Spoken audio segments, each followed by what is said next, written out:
오늘은 교회 생활 두 번째 시간입니다. 지난 시간에는 예배와 교육에 대해서 살펴봤고, 오늘은 성도의 교제와 봉사에 대해 강의하겠습니다.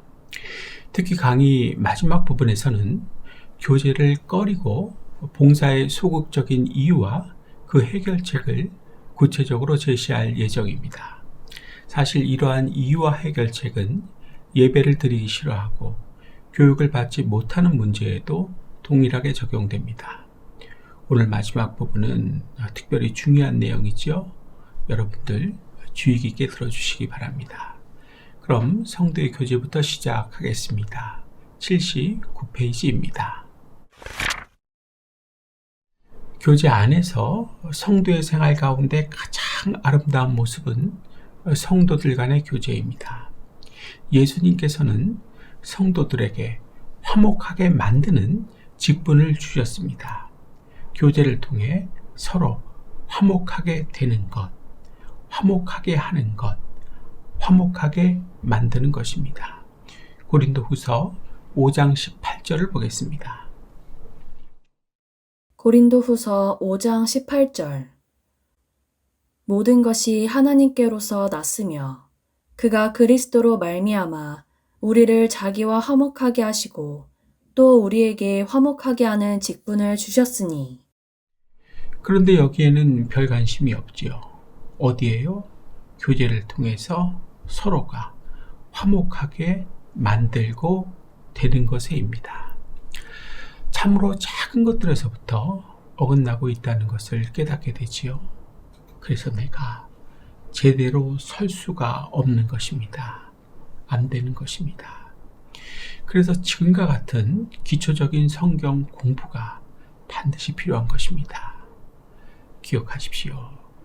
신앙생활에 있어서도 작은 것이 큰 것을 만드는 것입니다. 그래서 초대교회는 모일 때마다 성도의 교제를 두텁게 했습니다. 사도행전 2장 42절로부터 47절을 보겠습니다. 사도행전 2장 42절에서 47절. 그들이 사도의 가르침을 받아 서로 교제하고 떡을 떼며 오로지 기도하기를 힘쓰니라. 사람마다 두려워하는데 사도들로 말미암아 기사와 표적이 많이 나타나니 믿는 사람이 다 함께 있어 모든 물건을 서로 통용하고 또 재산과 소유를 팔아 각 사람의 필요를 따라 나눠주며 날마다 마음을 같이하여 성전에 모이기를 힘쓰고 집에서 떡을 떼며 기쁨과 순전한 마음으로 음식을 먹고 하나님을 찬미하며 또 온 백성에게 칭송을 받으니 주께서 구원받는 사람을 날마다 더하게 하시니라. 초대교회 성도들의 교제를 알 수 있게 해주는 말씀이죠. 특별히 46절에 뭐라고 기록되어 있습니까? 날마다 마음을 같이하여 성전에 모이기를 힘쓰고 집에서 떡을 떼며 기쁨과 순전한 마음으로 음식을 먹었다. 여기에 관심을 가지고 서로가 화목하십시오. 그래야 내가 어긋나기 시작하지 않습니다. 제대로 서 있게 되는 것입니다. 이유는 예수님께서 함께 주시기 때문입니다. 따라해 볼까요? 오늘 이 시간 내가 어긋나기 시작한 이유를 알아야 한다. 예수님께서 함께 해주시는 곳을 나는 피하기 때문이었다. 자기 중심성이 꾸준히 발전해 와서 이런 사람이 된 것이다. 하나님께서 내 문제가 무엇인지를 정확하게 지적해 주시고 있으시지요. 나 같은 종류의 사람을 그래서 다른 교회가 아닌 이 교회로 보내주신 것입니다. 아직 새 신자분들은 해당이 안 될 것입니다. 기존의 신자분들이 해당이 될 것입니다. 그렇다고 한다면 예수님께서 함께 주신다, 즉 교제 가운데서 지켜주신다는 것은 어떻게 알 수 있을까요? 마태복음 18장 20절과 요한일서 1장 3절을 통해서입니다. 마태복음 18장 20절. 두세 사람이 내 이름으로 모인 곳에는 나도 그들 중에 있느니라. 요한일서 1장 3절. 우리가 보고 들은 바를 너희에게도 전함은 너희로 우리와 사귐이 있게 하려 함이니 우리의 사귐은 아버지와 그의 아들 예수 그리스도와 함께함이라. 마태복음 18장 20절. 두세 사람이 내 이름으로 모이는 곳에는 나도 예수님도 그들 중에 있느니라. 교제와 모임 속에 예수님이 직접 함께 하신다는 약속입니다. 요한일서 1장 3절. 우리가 보고 들은 바를 너희에게 전함은 이유는 너희로 우리와 사귐이 있게 하려 함이니 우리의 사귐은 아버지와 그의 아들 예수 그리스도와 함께 함이라. 우리의 사귐 중심에는 아버지 하나님과 예수 그리스도가 계심을 말해주고 있습니다. 그렇죠? 사랑하는 새신자 여러분, 기존의 신자분들도 처음에는 감사와 기쁨으로 교제에 참여했다는 것을 아셔야 합니다. 하지만 못된 이기심이, 그래서 자기 중심성이 교제할 수 없도록 작용을 한 것입니다. 그래서 어긋나기를 시작한 것입니다. 예수님께서 함께해 주시질 않으니 당연한 일이겠지요. 이렇게 되기 정말 쉽습니다. 봉사란 하나님의 사랑에 대한 반응입니다. 그렇기 때문에 봉사는 억지로 하는 것이 아닙니다. 자원하는 심정으로 나서서 하는 것입니다. 마지못해서 하는 것이 아닙니다. 기쁘게 하는 것입니다. 그런데 이게 잘 안 되지요. 자연스럽게 되지가 않지요.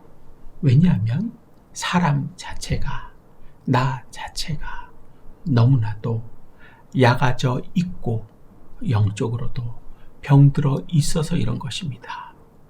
하지만 우리를 봉사하게 하는 것은 무엇입니까? 고린도후서 5장 14절에 기록되어 있습니다. 고린도후서 5장 14절. 그리스도의 사랑이 우리를 강건하시는도다. 우리가 생각하건대 한 사람이 모든 사람을 대신하여 죽었은즉 모든 사람이 죽은 것이라. 무엇이 우리를 봉사하게 하는 것입니까? 그리스도 예수님의 사랑입니다. 이 사랑이 나를 강권해서입니다. 그러나 이미 도파민 자극에 중독된 사람은 이것이 불가능합니다. 안 됩니다. 그리스도의 사랑도 하나님의 사랑도 다 이겨버립니다. 자기 멋대로 하고 싶어하는 사울 왕이 대표적인 케이스입니다. 원래 도파민 자극에 중독되기 위해서는 기본적으로 사울 왕과 같은 성품 하나만 우선 꼽으라면 자기 멋대로 하고 싶어하는 마음이 꼭 있어야 되는 것입니다. 따라해 볼까요? 도파민 자극에 중독되기 위해서는 기본적으로 자기 멋대로 하고 싶어하는 강력한 마음이 있어야 된다. 도파민에 대해서는 뒤에서 더 자세하게 다루겠습니다. 그리고 봉사하는 사람은 원래 어떤 자세를 가져야 하는 것입니까? 고린도전서 4장 2절에 기록되어 있습니다. 고린도전서 4장 2절. 그리고 맡은 자들에게 구할 것은 충성이니라. 충성이지요. 그리고 로마서 12장 3절로부터 13절에서는 봉사할 분야도 알게 해줍니다. 한번 볼까요? 로마서 12장 3절에서 13절. 내게 주신 은혜로 말미암아 너희 각 사람에게 말하노니 마땅히 생각할 그 이상의 생각을 품지 말고 오직 하나님께서 각 사람에게 나누어 주신 믿음의 분량대로 지혜롭게 생각하라. 우리가 한 몸에 많은 지체를 가졌으나 모든 지체가 같은 기능을 가진 것이 아니니 이와 같이 우리 많은 사람이 그리스도 안에서 한 몸이 되어 서로 지체가 되었느니라. 우리에게 주신 은혜대로 받은 은사가 각각 다르니 혹 예언이면 믿음의 분수대로, 혹 섬기는 일이면 섬기는 일로, 혹 가르치는 자면 가르치는 일로, 혹 건의하는 자면 건의하는 일로, 구제하는 자는 성실함으로, 다스리는 자는 부지런함으로, 긍휼을 베푸는 자는 즐거움으로 할 것이니라. 사랑엔 거짓이 없나니 악을 미워하고 선에 속하라. 형제를 사랑하여 서로 우애하고 존경하기를 서로 먼저 하며 부지런하여 게으르지 말고 열심을 품고 주를 섬기라. 소망 중에 즐거워하며 환난 중에 참으며 기도에 항상 힘쓰며 성도들의 쓸 것을 공급하며 손 대접하기를 힘쓰라. 봉사는 각기 받은 은사대로 하는 것입니다. 은사대로가 봉사의 분야입니다. 그러니까 봉사하다가 시험 들은 일은 없어야 마땅한 것입니다. 지침서의 내용도 보겠습니다. 교육 목적, 교회 생활의 만족을 위해서 교회의 기능을 바로 알고 실천해야 합니다. 교육 방법, 교회에 오래 다녀도 교회 생활을 정상적으로 하지 못하는 경우가 많이 있습니다. 이를 계기로 바른 교회 생활을 할 수 있도록 합니다. 강조점, 교회의 기능 5가지를 쉽게 이해하도록 설명해 줍니다. 예배, 교육, 교제, 봉사, 선교, 전도. 예화, 외국으로 이민 간 사람은 그 나라의 법을 따라 살아야 합니다.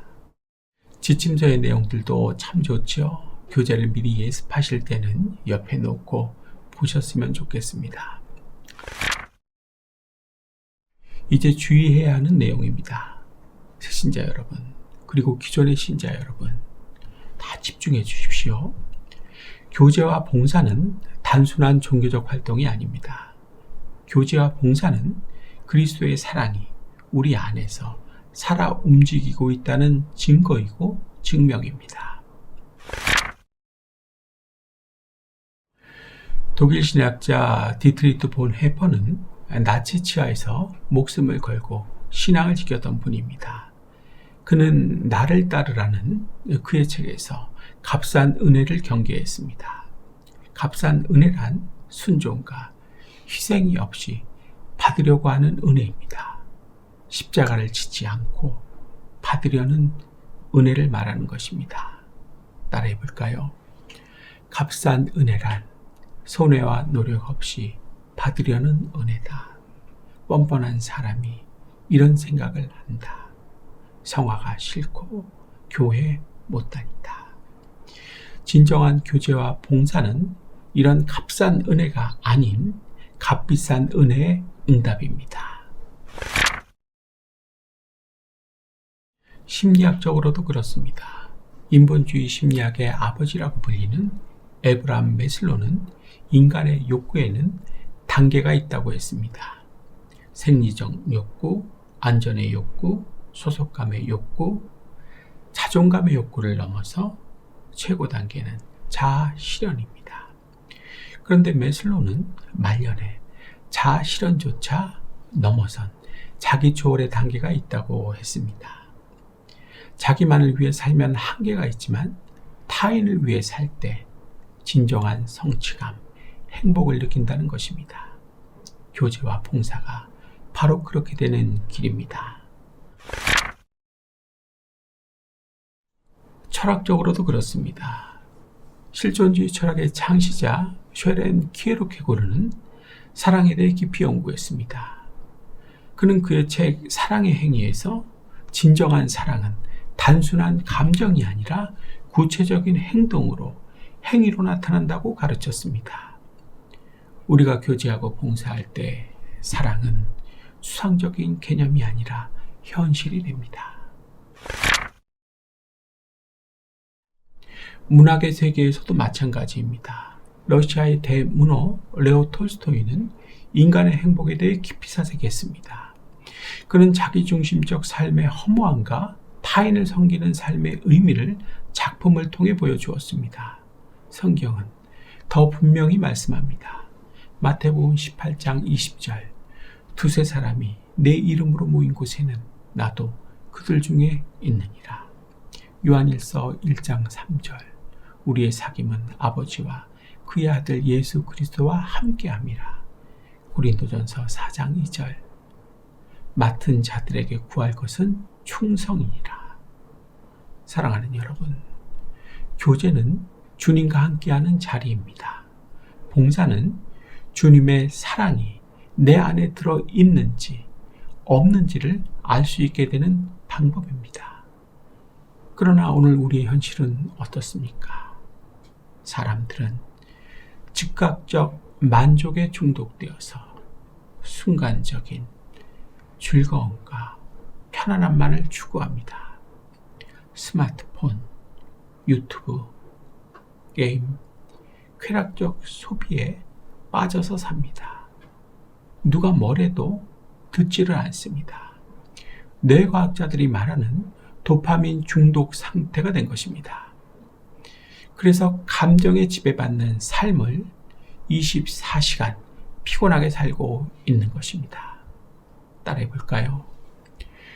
도파민 중독 상태에 빠진 사람은 이성이 아닌 감정, 기분에 24시간 지배받게 되기 때문에 항상 피곤하게 살 수밖에 없다. 이런 분 오늘 오셨습니까? 이유를 알고 해결책을 찾으려고 해야 합니다. 기분 나빠한다고 해결되는 것은 하나도 없습니다. 되풀이 반복만 할 것입니다. 시간만 더 지체하고 말 것입니다. 더욱더 지쳐가기만 할 것입니다. 피곤 위에 피곤이 쌓일 것입니다.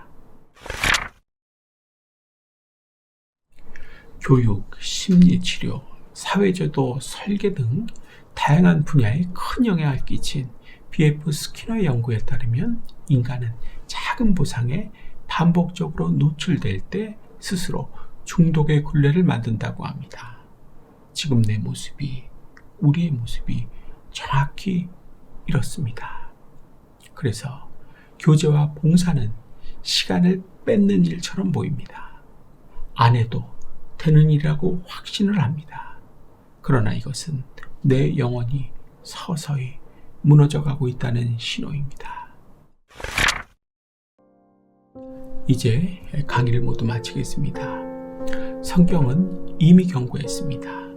디모데후서 4장 3절로 4절 사람이 바른 교훈을 받지 않고 귀를 막아서 자기 욕심을 사욕을 따를 스승을 곳곳에 두고 많이 두고 또 그 귀를 진리에서 돌이켜서 허탄한 이야기를 따르게 된다.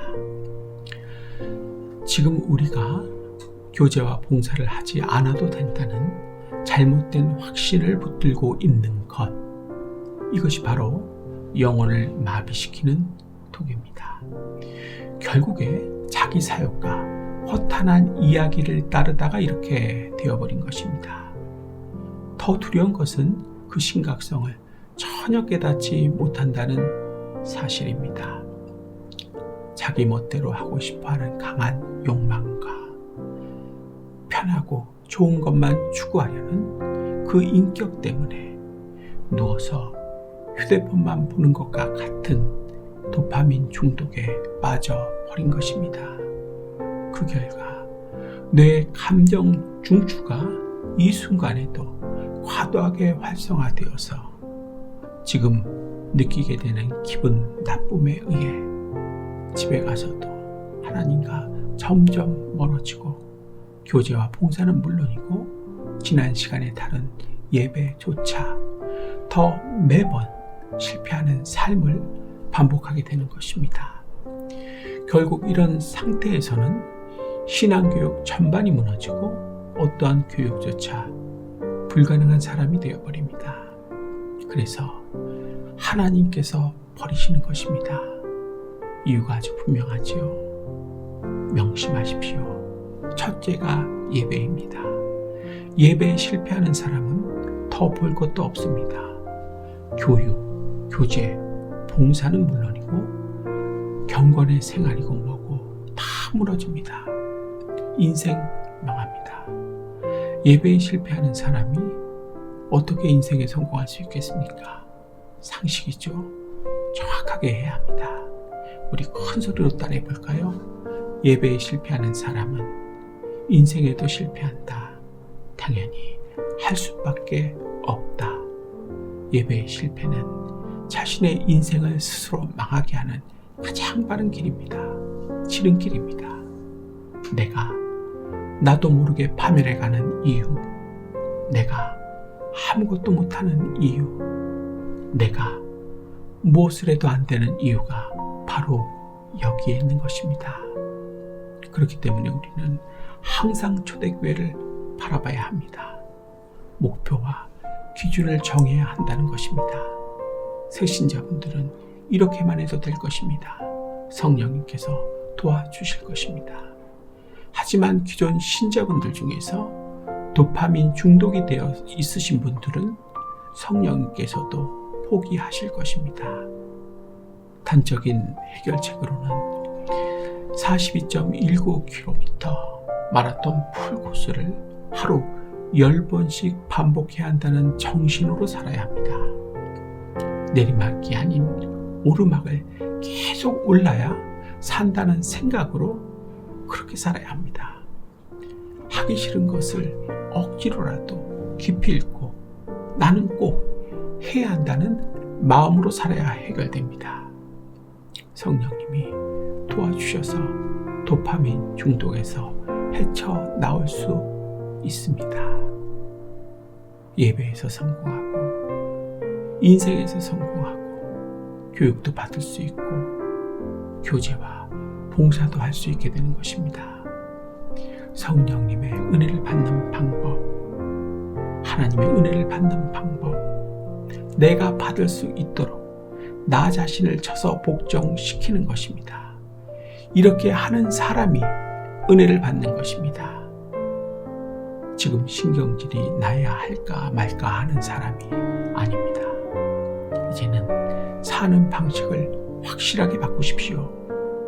하나님의 음성으로 들으실 수 있기를 축복합니다. 오늘은 여기까지 하겠습니다. 잘 들어주셔서 감사합니다.